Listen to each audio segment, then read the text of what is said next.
Hello, everyone. I am still Chris Gazdick, a mental health and substance abuse therapist. I have a book available still, Rediscovering Emotions and Becoming Your Best Self. So we all welcome you to Through a Therapist's Eyes, the podcast.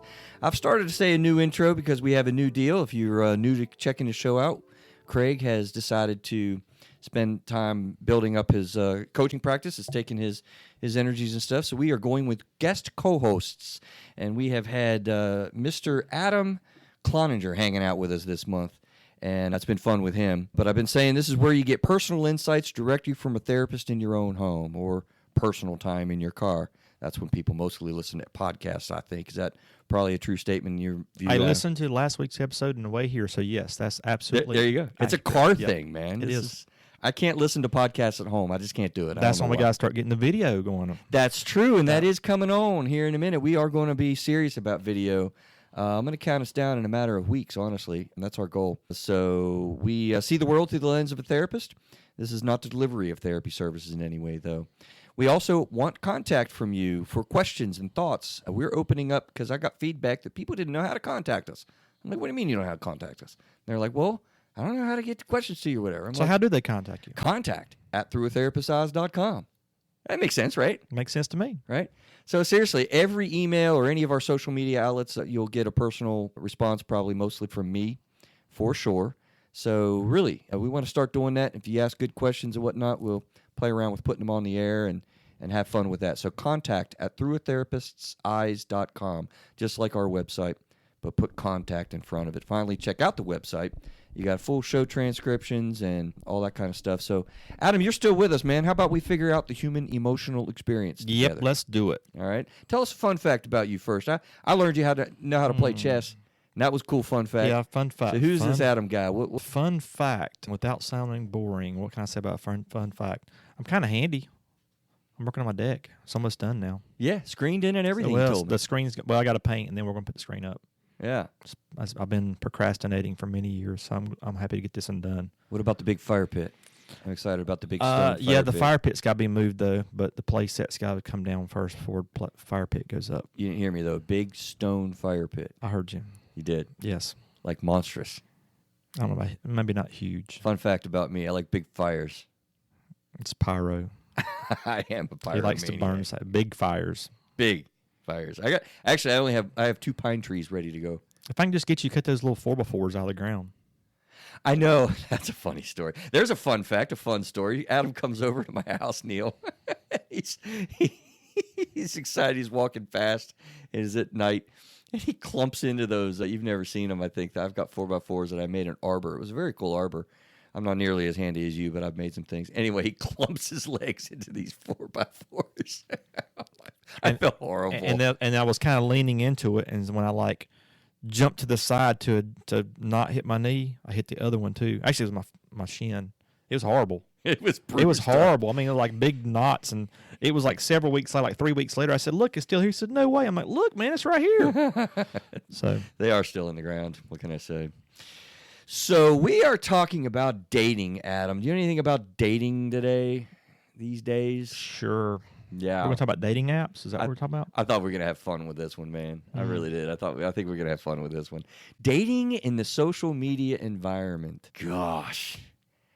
What says you? Good or bad? Let's arrive at that at the end of the show. I think that we'll just do that. Okay. Kind of at the end. You know, is this a good thing for your mental health? Or is this a bad thing for your mental health? Or is it better than bad? Or is it badder than good? I think it's good. The thing is, there's things you got to be careful about. Exactly. I actually learned a term last night. Okay. You know, there's catfishing. Oh, yeah. That's big. I heard one last night called kitten fishing. Kitten fishing? Kitten fishing. Never heard of that. Yeah, so catfishing is, just a different person altogether. And kitten fishing is... It's not really not the person, but you're showing pictures 10 years old, just, or photoshopped and stuff. Oh, so it's not quite as bad. Catfishing, you're a guy posing as a woman or whatever. But kitten fishing is actually you're not quite telling the truth. Oh, that is so not good. That's so not good. Shoot, man. I'll tell you this one. right off the get-go, I think I'm going to claim and be directly honest. Well, we'll get to it in the middle. I have a little section on it. I think it was actually in my notes. Dude, this was a tough show prep for me. I felt this was just overwhelming. Well, it's got to be. I mean, seriously, man. I have not been. Thankfully, I hope I stay married. God bless Lisa for putting up with me. I don't ever want to be. I don't want to be in this social media engaged world, but more on that I'll probably share along as we go. You know what I thought I wanted to start, though, is kind of where I feel like this really started. And if you think back in the days, when all of us when we were kids, my mom actually is still married to my stepdad, and they met in a newspaper, right? You remember back in the day when In a people newspaper? In a newspaper. How did that ad. work? It was a newspaper ad, right? You would take out the personals in just the local newspaper, and you would answer an ad that was put into the newspaper. So it's like Craigslist on paper. It was before Craigslist. On paper. Well, yeah, in print. New Craigslist in print. And Okay. she answered the ad, or I don't know. Actually, I don't even know if she put the ad out or if he did. That's a good question. I'm going to ask those guys. See who put the ad out first. I don't even know. You should ask for the ad. Just see what it said. Are you not curious? Oh man, I'd be curious. I'm getting real curious. Never really thought about it. Can you go? I guess it's probably you can find that, can't you? You know what newspaper it's from? Absolutely, Wheeling Register. Now we're gonna have like people all over the world looking up Wheeling Register somewhere in like 1987 looking for. Yeah, absolutely. November 13th episode. No, it's good. I wonder. You're totally making me curious because I thought that was like for the time so different and so new. And honestly, that was. I mean, I was a kid, not more than 25, 30 years ago. 35 years ago. Oh dear. Anyway, no jokes. But really, I mean, back in 1980s and 1990s, like that was very, very odd to do. And now, I mean, it's not. So now you're just thinking it's like natural evolution of dating. I feel like it began there and moved into when the internet came out and all this stuff. A lot of these things we're going to go through is like wicked brand new to the human race. And that's my big concern about it. We'll talk about how that goes in my mental health brain thinking about that because the human race has only been experiencing this stuff since like 2016. That's when a lot of these apps started to take off, and Craigslist came out before that, and that was a little bit, of the big. I think that was the big way people met, and then Craigslist started to get real weird, as people got on the internet and crazy stuff started happening, and then only about 5, 6, 7 years ago, these apps started just blowing up, and everybody's getting on these platforms. And so we have no idea as a human race what we're doing with these things. I feel like I'm going to contend. Does that make sense? Yeah. Like when you started getting on these apps, I mean, if I can ask, did you feel like a fish out of water with it? Yeah, at first, and then you kind of learn a little bit. Yeah. You get some weird stuff. Right. Strange. Yeah. All right. This will be fun. If there's anything I ask you this session, do not answer if you don't want to answer. I'll just qualify myself that way. Does that sound like a good generalized qualification? Sure. Okay. So, what's the weirdest thing you saw on the social app sites? I gotta know. There was a lady who hit me up one time, and she basically wrote a book. And her hobby was that she made little videos of her miniaturized. Like she would be on a desk beside a miniature her. Yeah, like she'd a be, mini me. Yeah, she'd be like on a desk, like standing beside a computer and a cup, and fighting with like a ant or something with a sword. That was her hobby. She did like ant fighting, just anything. She made videos like this, and she like spilled out this book telling me about all this stuff she does, and she just would love to make a little video with me. I'm sitting there thinking, okay, I'm listening. It's kind of freaky. it was interesting. Ant woman. But sorry, I but it was like I couldn't believe how long it was. I mean, she like took. And this was her, Hey, here I am. Greeting. Yeah, this was her social media app greeting. Wow, yeah, that's interesting. Ant woman, I love it. Listen to these lists, man. Listen to this list. So when I was doing social media, I'm not gonna, obviously I have very little experience with this, and I was actually trying to think of how much I deal with this in in my office with people, and it's funny. I don't think people talk about it a whole lot. I talk about dating in my Right. therapy with people all the time, but I don't think they, for whatever reason, I'm just thinking out There's loud a here. stigma. Yeah, It's- and I'm realizing that in real time Yeah, right it's now. like now with my girlfriend Julie. It's Hey, Julie. hey Julie. So people ask all the time, well, how'd y'all meet? And we're like, oh man, Really? she hit me up on Plenty of Fish. So, Really? Yeah. Yeah. it's like almost you kind of don't want people to know. See, isn't that something? Pretty much most people who are single are on these dating apps. However, yet there is still, should I call it almost a leftover stigma of being on these platforms? And by leftover, I mean like Craigslist being exactly right. Like people would be like, "Oh, you can't, you got no game. You can't hook up with a woman. You don't know what you're doing. All the crap talk that people do. I mean, which by the way, let me make this kind of declaration as well in the front end of this. Dating is stressful. Like there's a huge amount of natural anxiety that goes into this just dating, right? And so, is the girl going to call me back? Is this guy interested in me?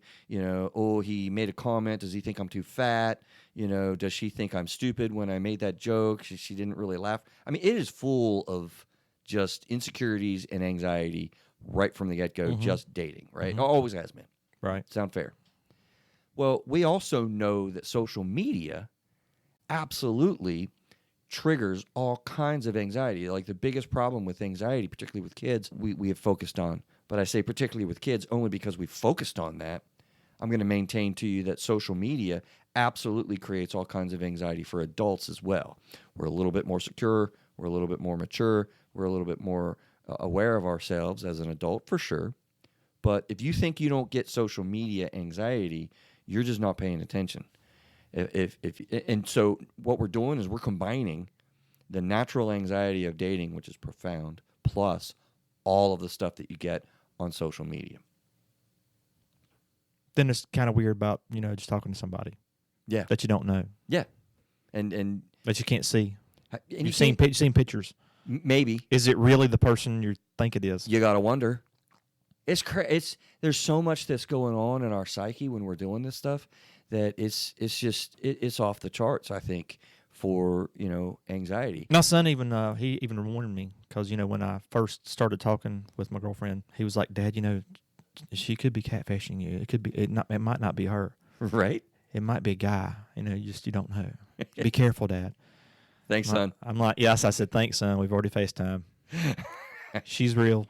And that's something that I think I would ask you, Adam, throughout here. I didn't spend a lot of time on it, and in thinking about this over the last period of time, I thought I didn't focus enough on safety for social media. Mm-hmm. So I'm very curious about what your thoughts are with that. But we'll kind of come to that. Listen to this list.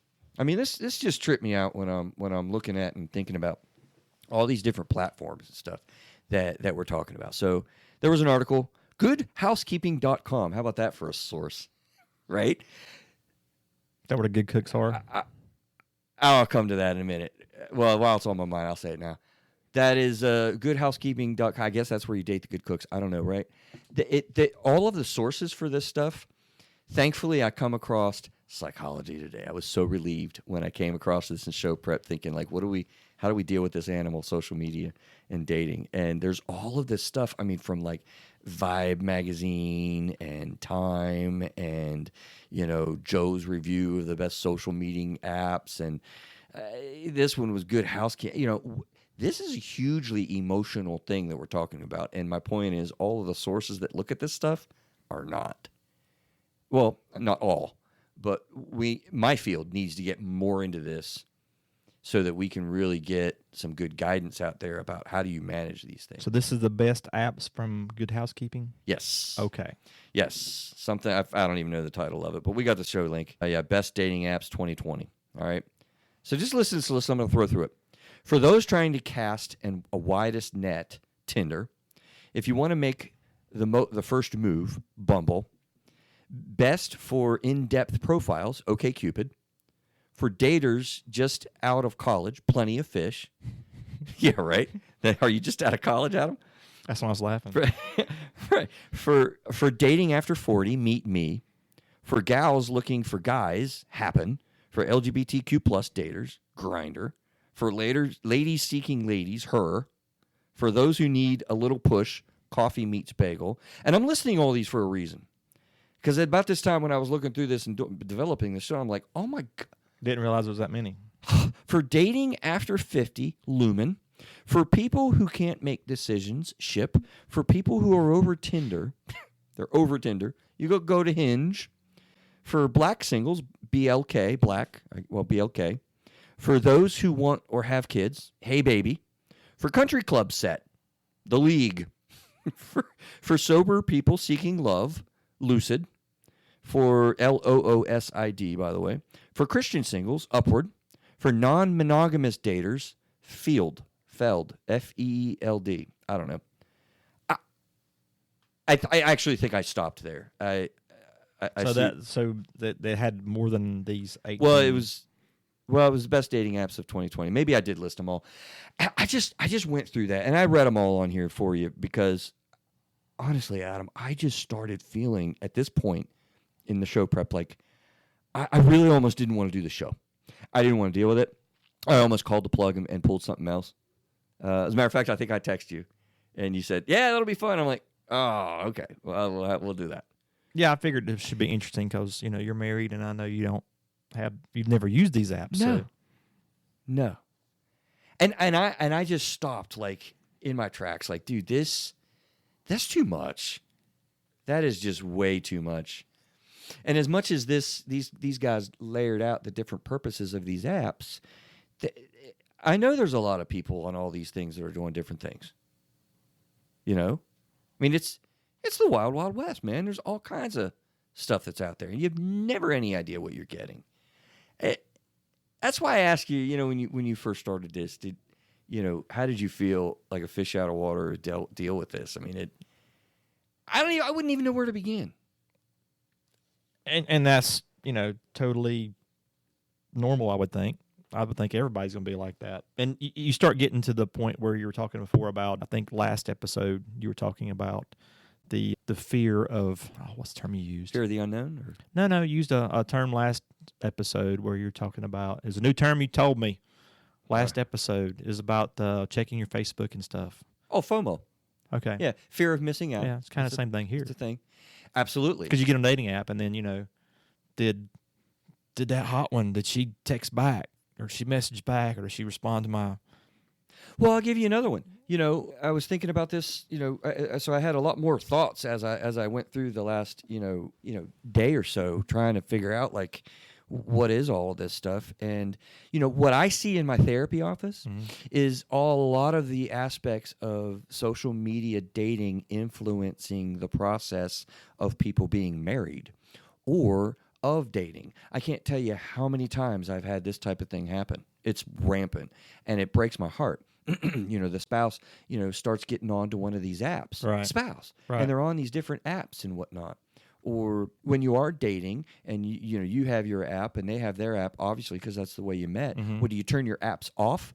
Or do you still checking out, is there a cuter guy that I can meet with? Or, or you see, hey, how many times do you ask the question or wonder the question, even with Julie? You don't have to answer this, but, does she still have that app active?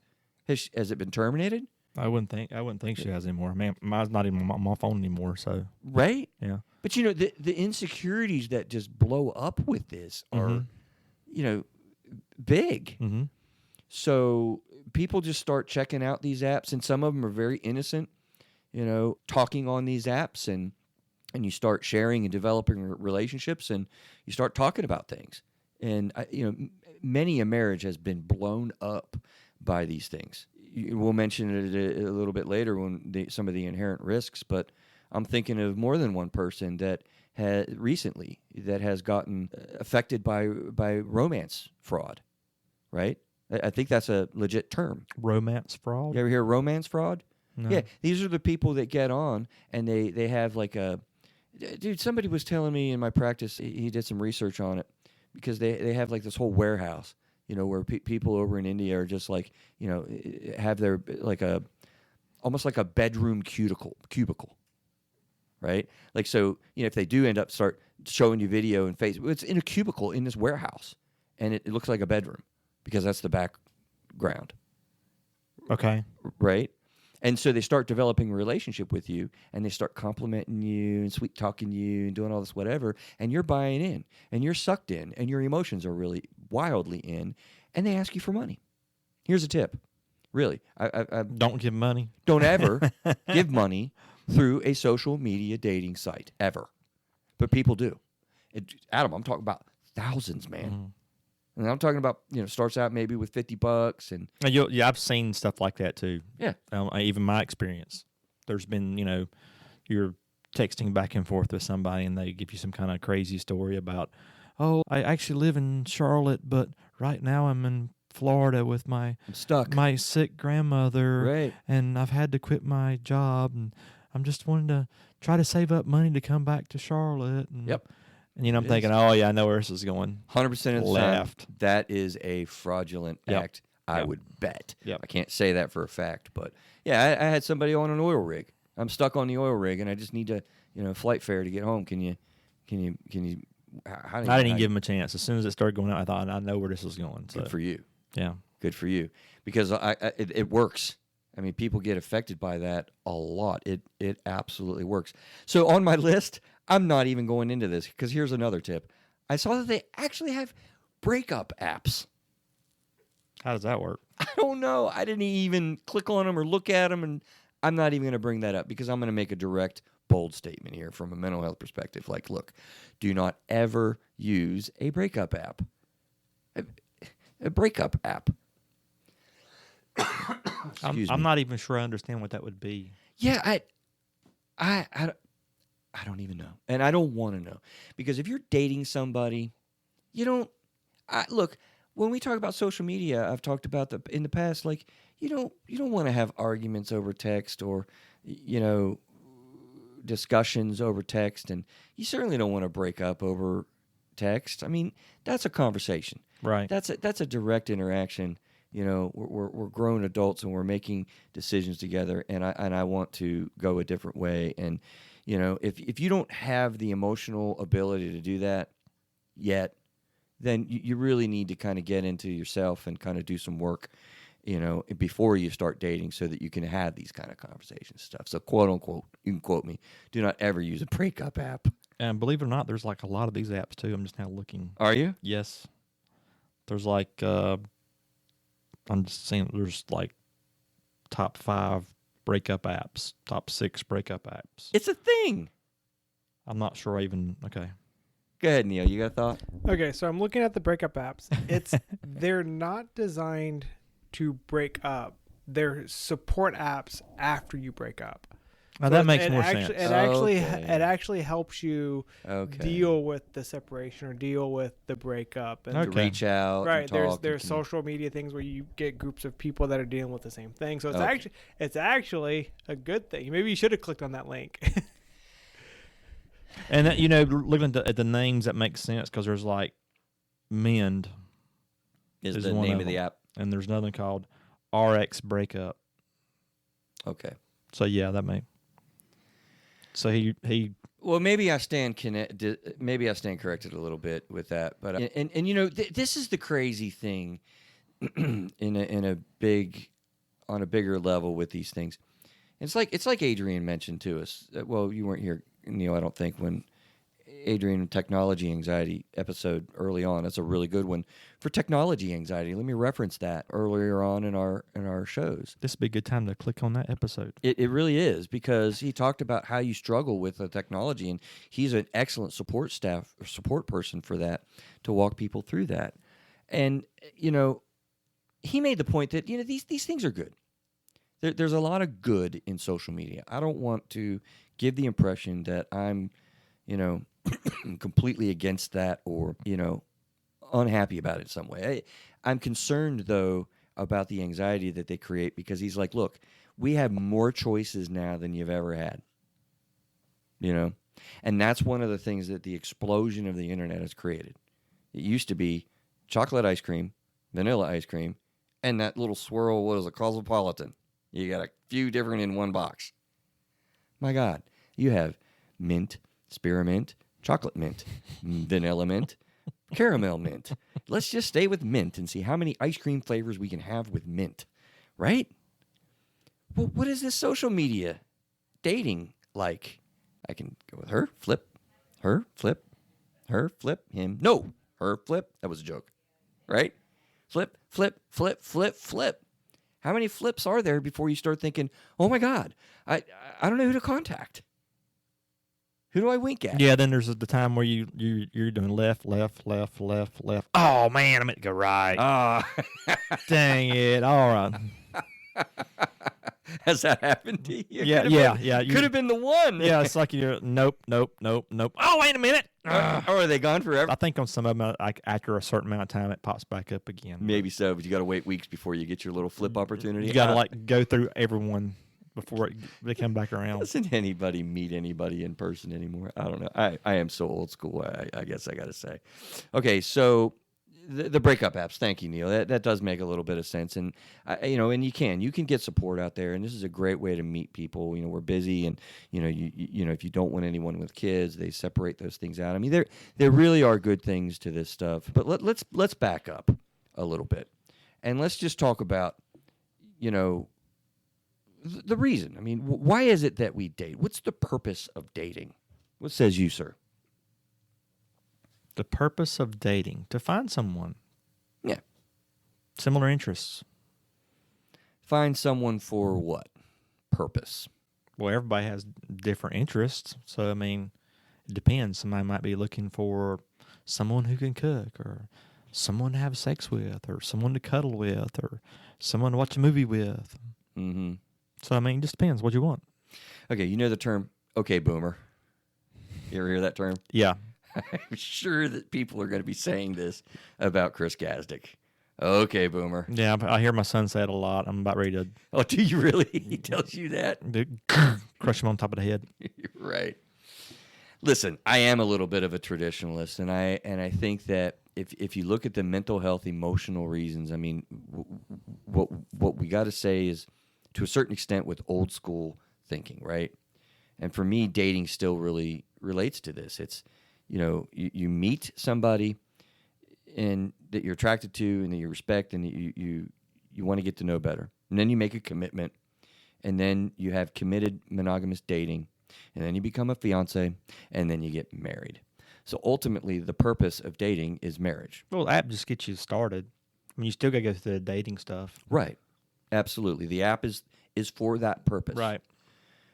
Is that what it's used for? Yeah. What percentage of the time is it used for that? I wonder out loud. Because I think there's a lot of alternative What do you mean? I uses. don't. Well, I think people are reaching out. I think they're just forming connections.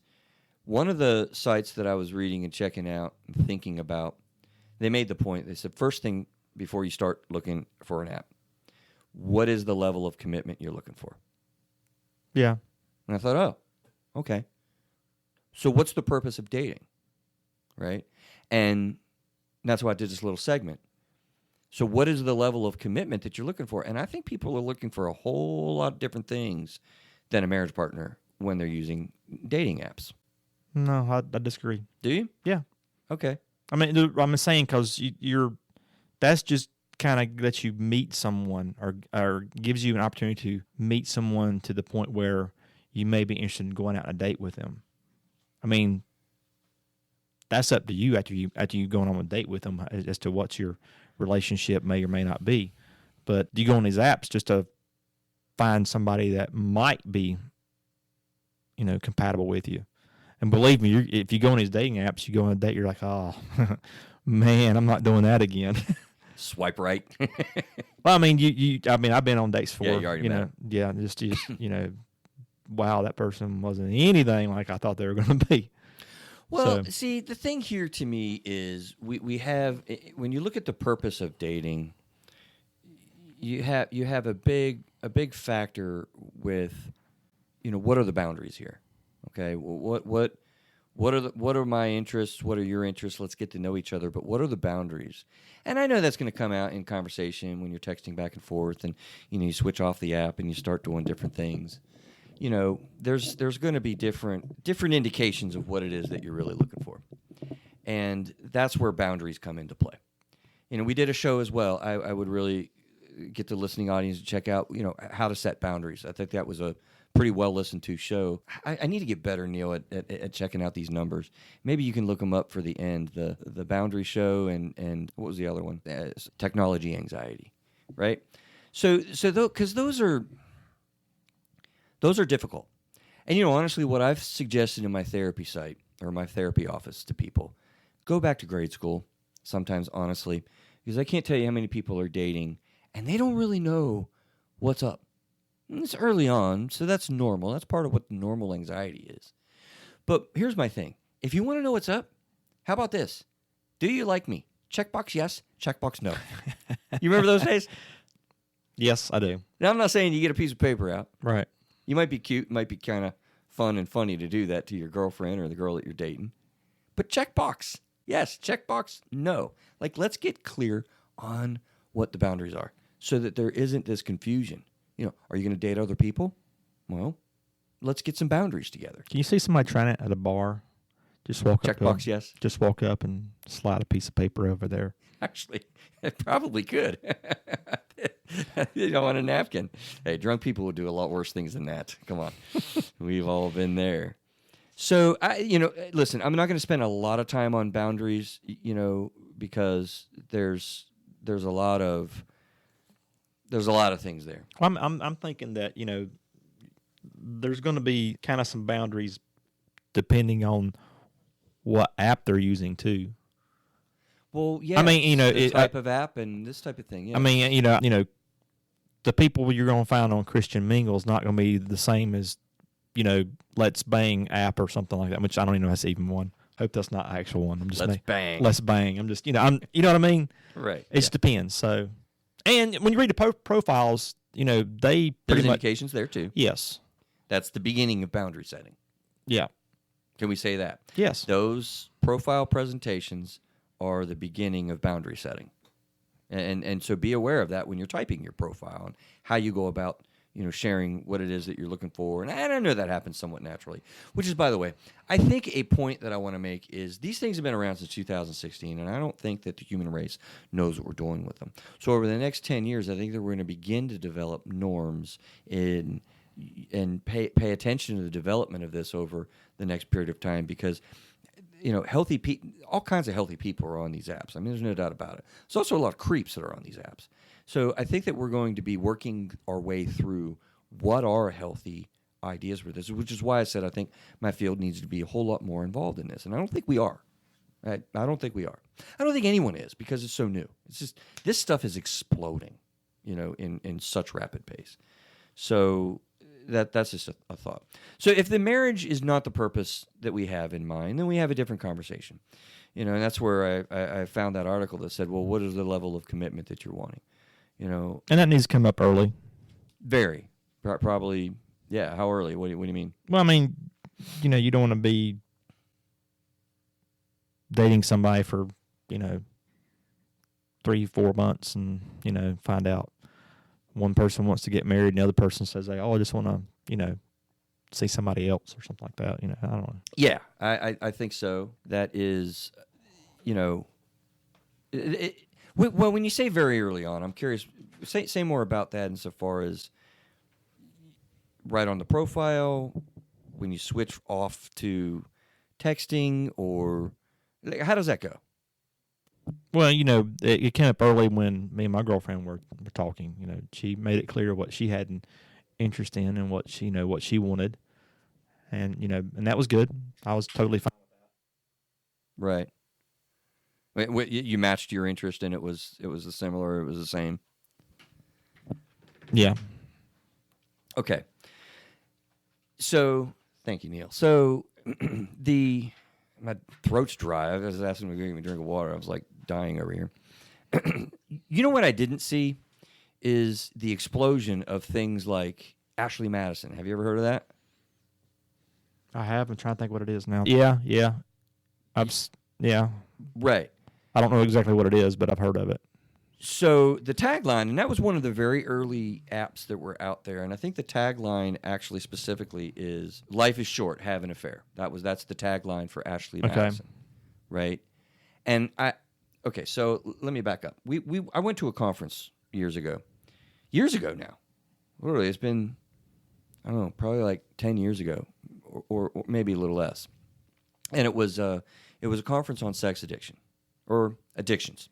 And one of the breakout conferences was on sex addiction or the explosion of the online presence with, dating, something like that.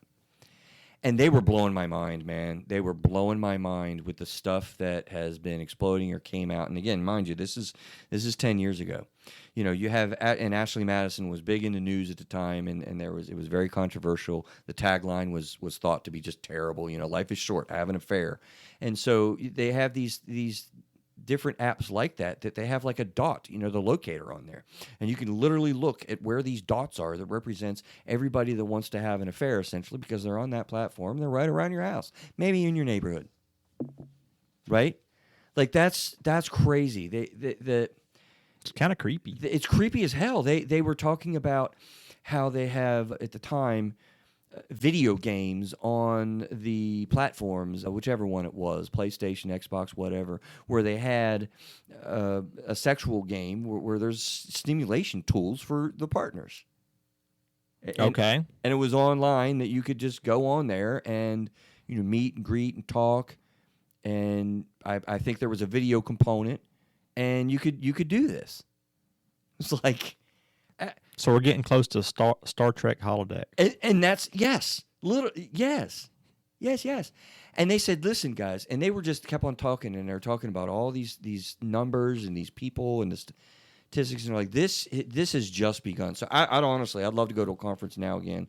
I kind of might look for one in my next rotation of CEUs to kind of get into what's out there now. Because we're talking about AIs, robots and stuff, sex bots. You ever hear those? Mm-hmm. They're real. There's one called, I'm thinking it's it might be Harmony too. Harmony?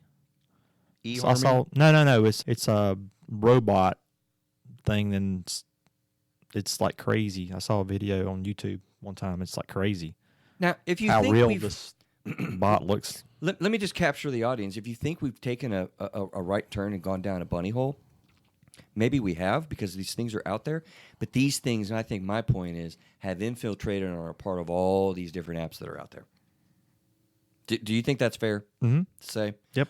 Why is that fair? Because I'm ignorant, and that's a bit of a educated guess on my part. Well, everything's just going to evolve, and we don't know where it's going to go. Well, that basically are people on Cupid looking for affairs, or, You get all kinds. Casual. Yeah, you get all kinds. And like I said, the profiles usually tells you what we're looking for. Because the profile may say, Hi, I'm Chris. I, have 2 kids, a dog. I like going outdoors, and I'm just looking to get sex. So call if interested. You'll see stuff where it says the woman will say something like, "I'm a tall, blah blah blah. We are looking for a third," or something like that. Or I'm serious. There's or they're You serious? Yeah, just the profile tells you. Or they might say something like, "Men over 6'3" and over $150,000 a year only." Oh my God. Yeah, this or it might be men under 5'6" only. Just depends. There's only call me if you have a boat. I don't even know where to go with that kind of a thing. I guess it's fine. I go back to the purpose of dating in my mind, And again, if your purpose is not marriage, then it's totally different. Then I guess those profiles are helping you to clarify, right up from the get-go with clarity and genuine openness, right? Okay. Again, at the end here, is this good for our mental health or bad for our mental health? And I think that, we'll maybe, I'll be curious to see what you think. There are inherent dangers, right? Sex addiction issues. Oh my gosh. Again, the romance fraud. Elderly people are in this. Okay? They're absolutely, 60-year-olds and 70-year-olds that are getting on these apps and Be taken advantage of real easy. Yes. Because they're not familiar with the technology. Yes. And a lot of money is lost. So talk to your parents about this. We just talked about aging parents, right? Talk to your parents about this because they are getting took. They are really getting took, and I have a hard time with that. It's something that just bothers me about, as we talked about last week, all the, aging parents and the disrespect that we have and to take advantage of all that. That's terrible to do. That is just terrible. I mean, set up a warehouse and set up an app and have all these people just call in and play with their feelings and and I mean, I have people that I've talked to that are just they're widow or widower and they're lonely and they're reaching out. It's the first time they ever reached out. They've had a tough life circumstances. They find somebody that's all nice and sweet to them and they get their money just like that. It's just it bothers me. It's messed up. Huh? It's messed up. It is messed up. But okay, so the inherent dangers, you really do have, I think, a lot of sexual addiction issues that are exploding. We didn't really see that. That is actually one of the 4 process addictions, alcohol, drugs, pot, pills, all that. Eating addictions, gambling addictions, online video gaming addictions is kind of a real thing in the World Health Organizations. And sex addictions are right in there, right? And also gambling and debting addictions. Did I say I'm right? The 4 process. Is there a addictions. media addiction? No. Social media, I'm just going to say, is not in the addiction category. How can it not be? I know. We did a show on social media and addiction, and I don't even know how I can answer that short. It's so kind of controversial in the way people see addiction, and being a traditional addictions professional, I have views about that from a genetic standpoint and all. It plays with the emotion center of the brain. It plays with a lot of the aspects of, dopamine drops and this type of a thing. But it's I don't know, man. It's kind of different. You got thoughts, Neil? You go ahead, man. It fits in with the online gaming and the pornography to me. Exactly. It's all the same. Yeah, I'm with him. It's the same source. Whether what you're looking at or what you're expecting maybe is different topics, it's still the same technology source. It's triggering the same things in your brain. That dopamine, you're getting hooked. You need more to get more dopamine to even get that effect. So to me, to say that social media is not an addiction, I think is they just haven't stated it yet. But it is, as someone who has kids and I'm only 38, but I'm in that weird limbo. You're a boomer. So I am not a boomer. Gee, thanks, pal. Let's make that clear. Because I remember being in high school and I got my Gmail account my senior year in high school. I've had it for 20 plus years.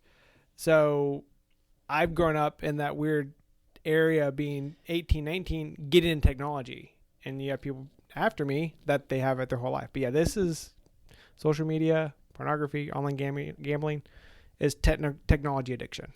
Well, so here's the thing. I want to limit our conversation a little bit because I want to get to safety online and these types of things. And so like Facebook and Twitter and all the things that people are snapping and the kids and all that, to me, that's social media. And that, to me, does not have an addiction component to it. It creates a crap ton of anxiety and is different than we look at with the other things that you just mentioned, Neil, with, sexual addictions, gambling addictions. Those are absolutely go through a median of online and has exploded this reality that we see. But that's sex addiction and gambling addiction.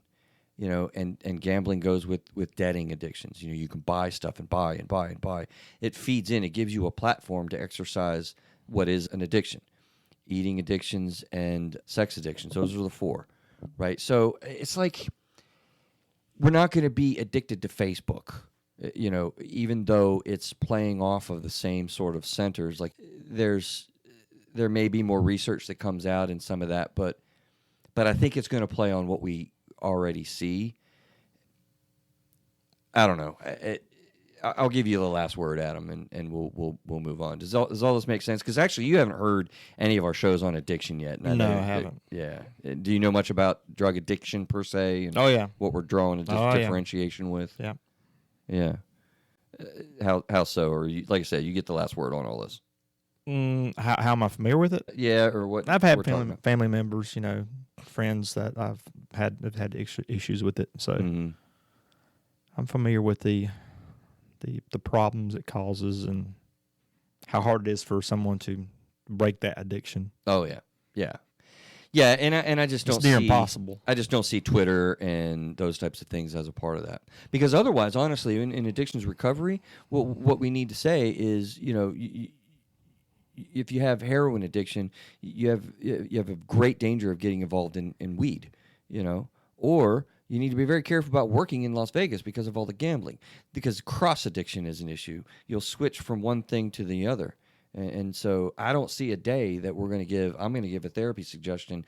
You have to not be on Facebook and you can't ever, read Twitter and that type of thing because you're in recovery. I just don't see that. But I absolutely make that suggestion for people that I'm working with in recovery.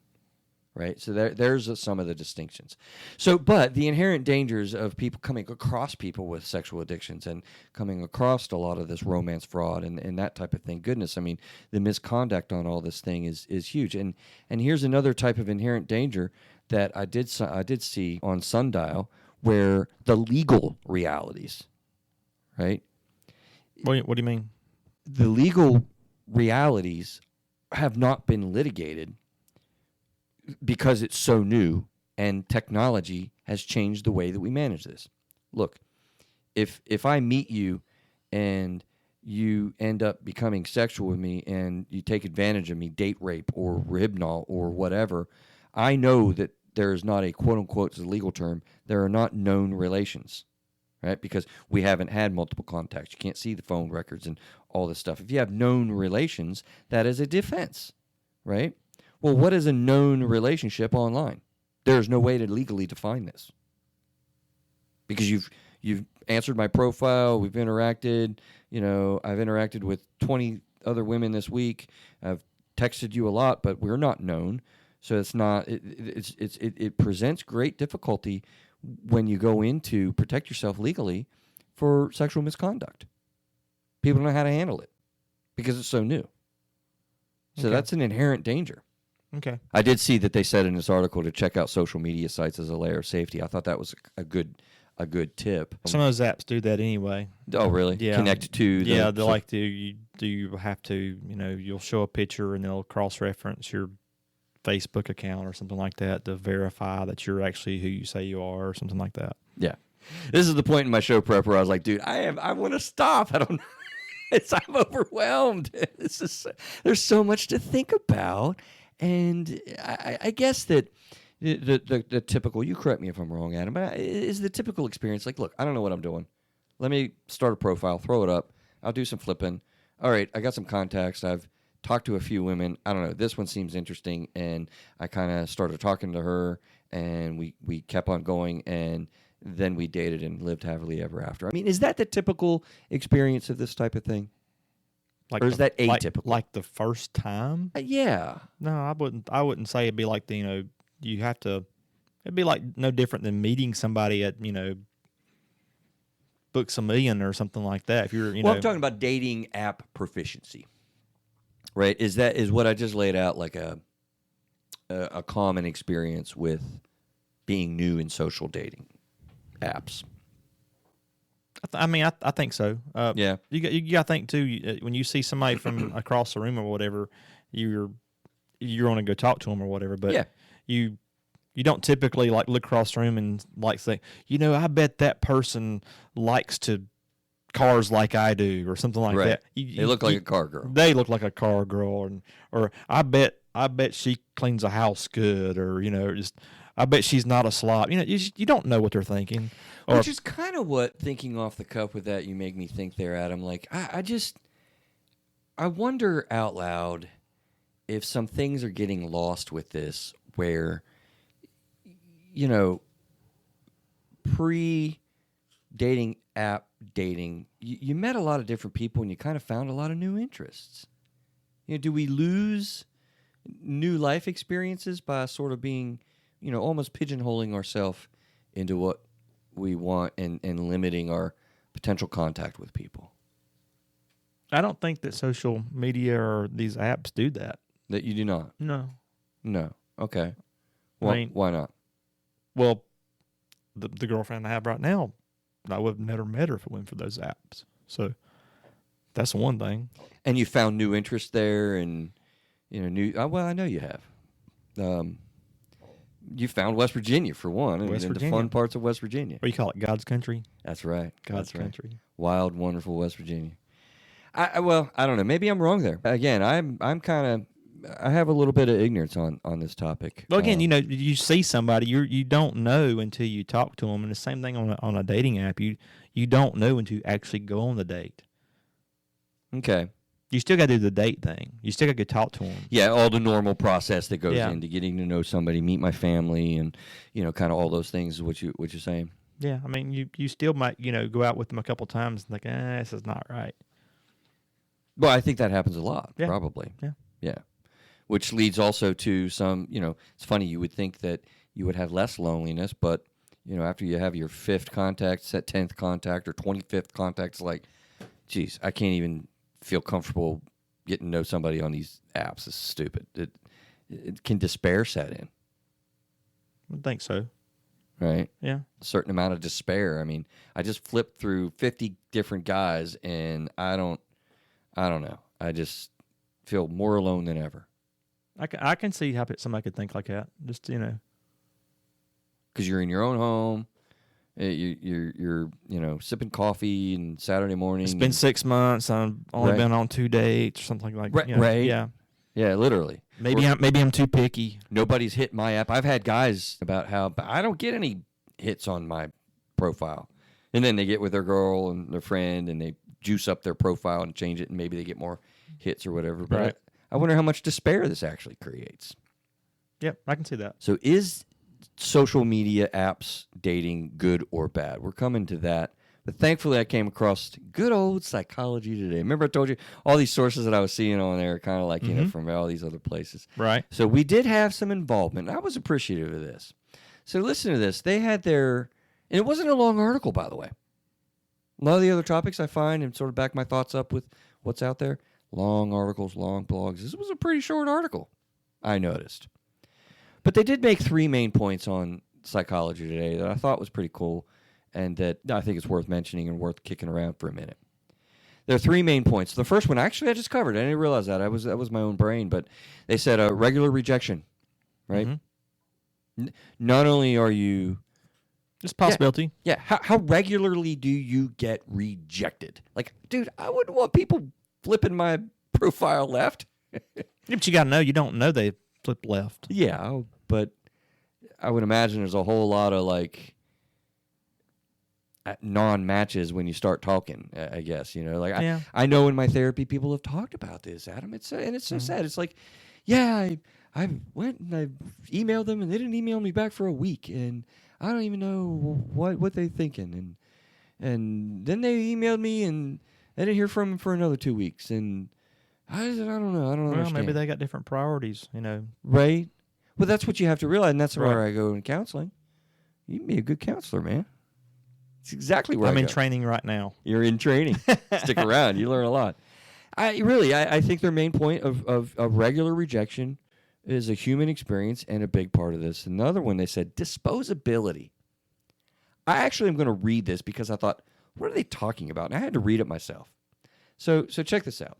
The negative experiences can lead to users to question their physical appearance, conversational skills, and the general reliability of the opposite sex. Indeed, A University of North Texas study found that the dating app users report lower self-esteem and lower psychological well-being than non-users. This could be related to frequent and regular rejection. Indeed, dating apps could contribute to a culture of human disposability. That's an interesting term to me, Adam, isn't it? But there's another factor they're not taking into consideration too. Okay. Okay, I'll Come go back to it. with users becoming part of a throwaway society, quote unquote. All this may be driven by a quote unquote tyranny of choice. Dating apps have millions of users, and users may be simultaneously messaging many other users. This can lead to a superficial breadth rather than a meaningful depth of conversations. In fact, this overwhelming choice, and we talked about that, lots of choices, can lead to endless self-questioning regarding of dating options. Many users may constantly be asking themselves, quote, is there someone better than this on the next swipe, leading to a merry-go-round of dissatisfying brief relationships. That goes to that phobia you're talking about. What's that? That goes to that same phobia you're talking about. FOMO. Same thing. I think so. But what I was going to say, the thing they're not taking consideration is the people who are the people that's using the apps. They're the people who's not in a relationship. Right. So therefore, wouldn't they have a lower self-esteem already? Some of them. That's a good point. You're newly divorced or dealing Yeah. with your death of your spouse, even, or you're questioning, do I still got it? Yeah, and that's why they're on that in the first place. So it's an excellent point. What's your starting block? Yeah. Yeah. So you almost return back to your fears of a child. Will I ever find the one? Or I've been married twice, for crying out loud. This just doesn't work for me. I'm non-dateable. Lots of these things I see in my therapy office. Do dating apps help that or hinder that? Rhetorical for what's coming up next, right? The third thing, so their main points, regular rejection, disposability, and then also, I thought this was brilliant. I hadn't thought of it, and we hadn't talked about it yet today. Anonymity and deceit, right? I feel like there's a lot of deceitfulness that gets put on there. You were talking about catfishing, and oh my God, what did you call it? Kitty fishing? Kitten That's terrible. fishing. I hope that's not. Oh, jeez. Kitten fishing. Kitty fishing. There's a lot of deceit online, man. And the levels of trust, the disparity that goes, and how can I rely on people and I don't know, man. It just feels like a lot of stuff. Well, one thing I would say as advice, if there's any listeners that's using a dating app or considering using a dating app, don't lie on them. It's not going to do you any good. That's a good point. I mean, don't lie about your age. I know the women are probably thinking, "Oh, I never tell the truth about my age." Right. I never lied about anything like that. I think it's useless to lie on a dating app. Yeah, I think it's useless because you're just setting yourself up, I would imagine. Yeah, you're setting yourself up for this, these phobias and stuff that you're talking about. That's an excellent takeaway because honestly, if you're coming on there and you're putting false information on, you're absolutely setting yourself up for you're the kitty first date fishing. Oh God, well that's a whole nother level. Kitty fishing. Yeah, he said. Yeah, I don't know. I don't even want to look it up, Adam, because that just means that those are kids. We're talking about adults here. I hope, it needs to be very. I mean, don't say you're 6 foot tall if you're 5'9". Yeah, because what's going to happen? I mean, that's going to come out. Your real age is going to come out. How many kids you have is really going to come out. Right. Where you live is really going to come out. So I think that's a really, really good tip. Just don't make it. Don't show these fancy cars and big boats in the background. If you're those aren't yours, or don't give somebody the impression that you have a lot of money. And so you'll be on a third date. Hey, honey, I remember those pictures you had. I'd really love to kick out on those jet skis, man. Let's check those out. Those aren't mine. I don't really have jet skis. I just liked the way it looked, and I stood beside it for the picture. Right. So in conclusion, they said, to be sure, dating apps can open up a whole new world to people seeking new friends and connections, and that's the good part of social media. Neil, you pointed out the breaking up ads.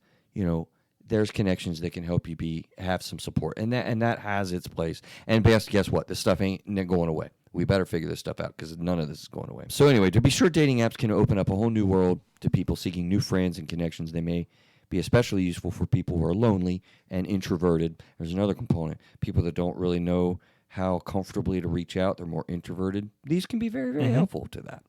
Or for those traveling or new in town. That said, dating apps do have a shadow side and may not be for the sensitive or faint of heart, is what they said. So, are dating apps good or are they bad? They can be both. I know, right? We can't leave it there, though. How are So- they good? How are they bad? Are they okay? So, are they better than bad, or are they badder than good? They can't be perfectly It's a 50. tool. It just depends. If you use a tool properly and take precautions, it can be good.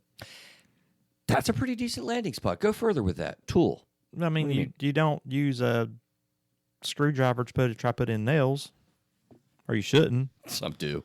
Some do. I have done that. I yeah. have tried to drive a nail with a screwdriver. So I mean, if you use it for a way to try to narrow down the field, try to maybe see if there's somebody you might have an interest in, and maybe you still got to do the same old legwork. You still got to go out and talk to the person in person. You got to take precautions. Safety, the one thing that you didn't mention about safety, you got to be physically safe.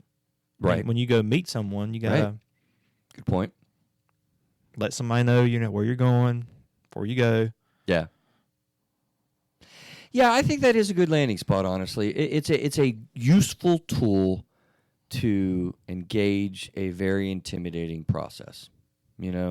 It's scary out there. It's terrifying to kind of think, I'm lonely, I'm single, let me get out, let me get back out there. I haven't done this for 20 years or whatever.